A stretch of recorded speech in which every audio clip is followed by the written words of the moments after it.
नमस्कार दर्शकों, आज के सच में आज हम आपको मिलाएंगे सुप्रसिद्ध चिकित्सक डॉक्टर निधि सक्सेना से, जो कि नव्या हॉस्पिटल सौर जयंती नगर में चलाती हैं। साथ ही साथ पूर्व में कई सफलताएं भी हासिल कर चुकी हैं। आपको मुलाकात करवाते हैं आज डॉक्टर निधि सक्सेना से। मैम, कहाँ से प्रेरणा मिली और किस किस तरीके से आप कब से इस हॉस्पिटल को चला रही है, कब से सेवा दे रही हैं महिलाओं के लिए, क्या कहना चाहेंगे? अब तो करीबन 20 साल हो चुके हैं हमें इस फील्ड में। तो प्रेरणा तो बचपन में डॉक्टर को देखकर ही मिलती है। जब मम्मी के साथ डॉक्टर के पास जाते होते हैं तभी डॉक्टर बनने का सोचा होता है, फिर उसी के हिसाब से होता है। अब तक क्या उसके लिए क्या कहा जाएगा, अब तक जो भी मरीज़ आते हैं हम तो हर चीज़ के पेशेंट्स देखते हैं, जैसे गायनी ऑप्स और डॉक्टर मेडिसिन के हैं, तो सभी तरह के पेशेंट्स को डील किया जाता है यहाँ पर। और सब जहाँ तक है सब लोग सेटिस्फाइड होकर ही जाते हैं अब तक।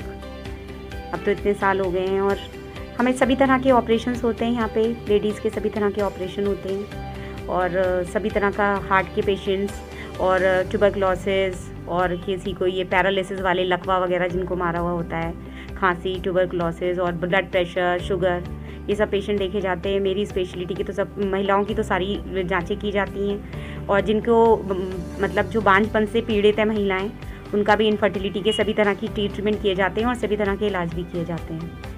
अगर दूरबीन के भी जितने लैप्रोस्कोपिक सर्जरीज़ होती हैं वो सब की जाती हैं, हिस्ट्रोस्कोपिक सर्जरी की जाती हैं, यानी कि जो दूरबीन के ऑपरेशन होते हैं नीचे के रास्ते से बच्चेदानी के, उन्हें हिस्ट्रोस्कोपिक वाले सारे और जितने होते हैं लैप्रोस्कोपी वाले जो ऊपर से, वो सभी ऑपरेशंस होते हैं हमारे यहाँ पर। उसके अलावा नॉर्मल डिलीवरी और जितना DNC, VNC, अल्ट्रासाउंड, इको, सारी फैसिलिटी है हमारे पास। मैम, बात करें हॉस्पिटल में किस किस तरीके की फैसिलिटी आपके पास उपलब्ध है और अभी तक किस किस तरीके से आपने उपलब्धियां हासिल की हैं और किस किस तरीके के मरीजों का आपने सफल इलाज किया है? मैम, अब सभी तरह के मरीज़ होते हैं, सभी तरह के मरीज़ हैं। जैसे कि मैंने आपको बताया कि डॉक्टर साहब जैसे ट्यूबरक्लोसिस, डायबिटीज़, हार्ट, MI वगैरह और वेंटिकुलर, बहुत सारी डिजीज़ होती हैं हार्ट से रिलेटेड, सबका ट्रीटमेंट करते हैं। और मैं जैसे गायनी की हूँ तो उसी तरह से जैसे फाइब्रॉइड रसौली है, किसी की बच्चेदानी में है, किसी की अंडेदानी में गांठें हैं, किसी को बच्चे नहीं हो रहे हैं या फिर किसी की डिलीवरी होनी है, नॉर्मल डिलीवरी होनी है या ऑपरेशन होना है, वो सभी इलाज किए जाते हैं। और जहाँ तक है कि अब तक तो सब सफल ही रहे हैं, कहेंगे कि कोई ऐसी प्रॉब्लम कभी आई नहीं है, सब मरीज संतुष्ट होकर ही जाते हैं। सब तरह के इलाज होते हैं और आगे भी हम लोग पढ़ते ही रहते हैं कुछ ना कुछ सीखने के लिए। अल्ट्रासाउंड सब होता है, सब कुछ होता है, सब कोई प्रॉब्लम नहीं है।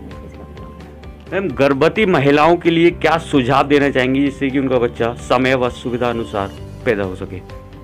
गर्भवती महिलाओं के लिए सबसे पहले तो जब आप एक बार प्लान कर लेते हैं कि भाई आपको बच्चा चाहिए, तो आपको डॉक्टर से कंसल्ट करना चाहिए। आजकल कुछ मेडिसिन होती हैं जो पहले से बिफोर प्रेगनेंसी ली जाती हैं, ताकि बच्चे में कोई भी एनॉमली वगैरह ना डेवलप हो पाए। तो कुछ दवाइयाँ लेनी होती है। अगर आपने तब भी नहीं लिया है तो अगर आप कंसीव कर गए हैं तो आप 15 डेज़ के बाद एक अल्ट्रासाउंड करा लें, ताकि आपको पता चले कि एक्चुअली इंट्रायूट्राइनी प्रेगनेंसी है, कहीं और नहीं है। उसके बाद एक सेकंड अल्ट्रासाउंड होता है जो हम कहते हैं 4th-5th मंथ में करा लेना चाहिए, वो एनॉमली स्कैन होता है। और एक 3rd मंथ पे भी अगर करा पाएँ तो अच्छी बात है, लेकिन एटलीस्ट 3 अल्ट्रासाउंड तो हर कोई लेडी करवा ही ले। डाइट का बहुत ध्यान रखना चाहिए अपना, हरी सब्जियां खानी चाहिए, तला भुना मिर्च मसाले बंद कर दें थोड़ा, हरी सब्जियां लें, दूध लें, अंकुरित अनाज वगैरह जितना भी, जिससे उनका ब्लड बढ़े, क्योंकि बच्चा होने पे महिलाओं में अत्यंत खून की कमी हो जाती है। तो उसको करने के लिए हमें ग्रीन वेजिटेबल्स, फ्रूट्स वगैरह, मौसमी फ्रूट्स वगैरह ये सब लेने चाहिए। थोड़ा वज़न नहीं उठाना चाहिए, सफ़र नहीं करना चाहिए और जितना हो सके कम से कम 8 घंटे रेस्ट भी करना चाहिए। 2 घंटे दिन में भी रेस्ट करना चाहिए, 8 घंटे की रात की भी नींद लेनी चाहिए।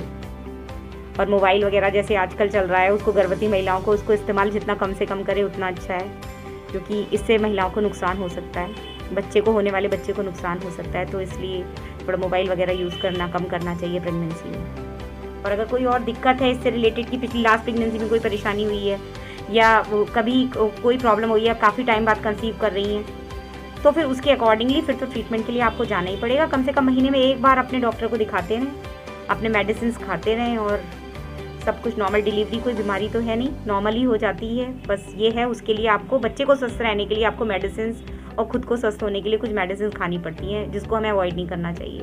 और समय समय पर जब ज़रूरत हो तब अल्ट्रासाउंड करवानी चाहिए, जैसे डॉक्टर बताया। जहाँ एक तरफ बच्चियों को बढ़ावा देने के लिए सरकार लोगों को जागरूक कर रही है, लेकिन कुछ लोग इतने लापरवाह हैं कि अल्ट्रासाउंड करवाने के बाद जहाँ उन्हें मालूम पड़ता है की पेट में बच्ची है उसे गिरवा देती हैं। तो ऐसे लोगों के लिए क्या कहना चाहेंगे? साथ ही साथ मैं आपसे यही पूछना चाहूँगा, कुछ डॉक्टर भी ऐसे हैं जो उन्हें बताते हैं कि लड़की है और उनकी सफाई कर देते हैं, तो ऐसे बच्चों ऐसे लोगों के लिए क्या कहना चाहेंगी मैम? ये तो इसके लिए तो गवर्नमेंट जो भी कर रही है, मेरे को तो ऐसा लगता है कि 1-2 बच्चों के पहले एक निश्चित कर देना चाहिए, 2 बच्चे से ज़्यादा कोई करे ही गई नहीं। और उसके बाद अगर आपके पास हैं 2 बेटियां हैं तो आप तीसरे बच्चे की तरफ जाइए ही मत, और आप करिए ही मत अगर आपको नहीं चाहिए तो। इतना समझदार होना चाहिए, कोई भी किसी से कम नहीं है। अगर आप लड़कियों को भी अच्छे से पढ़ाएंगे लिखाएंगे तो वो आपको उतना ही अर्न करके देंगी, शायद वो उससे ज़्यादा करेंगी, लड़कों से भी ज़्यादा आपको फ़ायदा दिलाएंगी। लेकिन ये आपकी अपनी सोच ही, आप 4-5 बच्चे आप करते रहोगे, उनके लिए खाने के लिए कहाँ से आएगा, उनको पढ़ाने के लिए कहाँ आएगा, पैसा कहाँ से आएगा, ये बात तो समझ ही नहीं पाते हैं। 2-3 बच्चों के चक्रों में इसको कर दो। बच्चे को मारना तो कोई उपाय नहीं, आप 2 ही करिए। और कुछ सरकार को भी ऐसे कानून बनाने चाहिए कि 2 बच्चों से ज़्यादा, वो इतनी फैसिलिटी सबको दे रहे हैं 4-4, 5-5 बच्चों पे, तो उसका तो और ज़्यादा मिसयूज़ हो रहा है। आप 2 बच्चों पे सारी फैसिलिटी दीजिए, अगर गवर्नमेंट चाहती है सारी फैसिलिटी 2 बच्चों के लिए सब कुछ दीजिए, लेकिन उसके बाद अगर कोई कर रहा है तो उसे कम कर दे, तो अपने आप ही सब कुछ कम होता चला जाएगा। फ्री का इतना पैसा मिल रहा है, ये हो रहा है कि उन्हें रोकिए कहीं 2 बच्चों के बाद अब आगे ना करें, जनसंख्या भी नियंत्रित रहेगी। और अवेयर करना ज़रूरी है सबसे ज़्यादा। ये नहीं है कि वैसे तो अब लोग कम ही हो गए हैं, 2 लड़कियां भी मैं बहुत लोगों के देखती हूँ, मेरी खुद की भी 2 बेटियां हैं, लेकिन कोई अब तो बहुत कम लोग हो गए हैं जो कि सब सेटिस्फाइड रहते हैं 2 बच्चे होने के बाद। कोई आजकल ज़्यादा करता नहीं, बहुत लोग तो आजकल 1 बच्चे को भी फॉलो कर रहे हैं।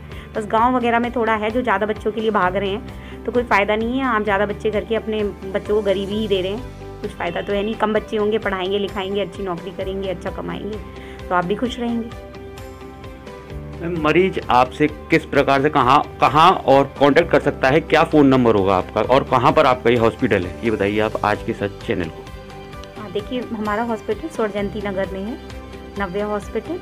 और अगर किसी को हम पे अगर कांटेक्ट करना है तो उसका नंबर है 8449194975 और 9068607649।